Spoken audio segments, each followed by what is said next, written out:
आज आपण बनवणार आहोत उत्तराखंडची अत्यंत प्रसिद्ध आणि चवदार रेसिपी पहाडी आलू। कमी साहित्य, झटपट कृती आणि जबरदस्त चव। चला तर मग सुरुवात करूया। पनेली किचनमध्ये तुमचे स्वागत आहे। सर्वप्रथम 6 बटाटे घ्या, त्यांची सालं काढून स्वच्छ धुवून घ्या। आता हे बटाटे एअर फ्रायरच्या बास्केटमध्ये ठेवा। एअर फ्रायर 200 सेल्सिअसवर सेट करा आणि बटाटे 25 मिनिटे एअर फ्राय करा। एअर फ्रायर नसेल तर बटाटे उकडून घ्या।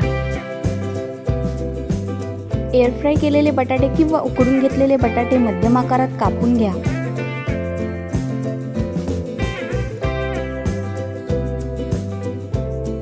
आता एका कढईत 2 चमचे मोहरीचे तेल गरम करा। त्यामध्ये अर्धा चम्मच मेथी दाणे टाका, अर्धा चम्मच मोहरी टाका, अर्धा चम्मच जिरे टाका। मोहरी जिरे तडतडले की त्यात पाव चम्मच हिंग टाका, चांगले परतून घ्या। आता यामध्ये एक उभा चिरलेला कांदा टाका, 1 चमचा चिरलेला लसूण टाका। 1 मिनिटभर चांगले परतून घ्या। आता यामध्ये काही कढीपत्त्याची पाने टाका, 2 मिनिटे परतून घ्या। 4 ते 5 उभ्या चिरलेल्या हिरव्या मिरच्या टाका। कांदा चांगला 2 ते 3 मिनिटे गुलाबी रंग येईपर्यंत परतून घ्या। आता यामध्ये 1 चमचा धने पावडर घाला, 1 चम्मच हळद घाला,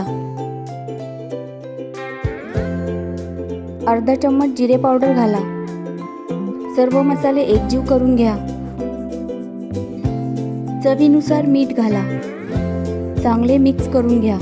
आता यामध्ये चिरून घेतलेले बटाटे टाका, पाव कप चिरलेली कोथिंबीर टाका। हलक्या हाताने चांगले मिक्स करून घ्या, जेणेकरून सर्व मसाला बटाट्याला व्यवस्थित लागेल। झाकण ठेवून 5 ते 7 मिनिटे मंद आचेवर शिजवा। आपले गरमागरम, झणझणीत आणि चविष्ट पहाडी आलू तयार आहेत। हे पहाडी आलू तुम्ही चपाती, भाकरी किंवा वरण भातासोबतही खाऊ शकता। ही रेसिपी कशी वाटली ते कमेंटमध्ये नक्की सांगा। व्हिडिओ लाईक करा, शेअर करा आणि अशाच सोप्या आणि स्वादिष्ट रेसिपींसाठी आपल्या चॅनलला सबस्क्राईब करायला विसरू नका। पुन्हा भेटू एका नवीन सोप्या रेसिपीसोबत। तोपर्यंत धन्यवाद।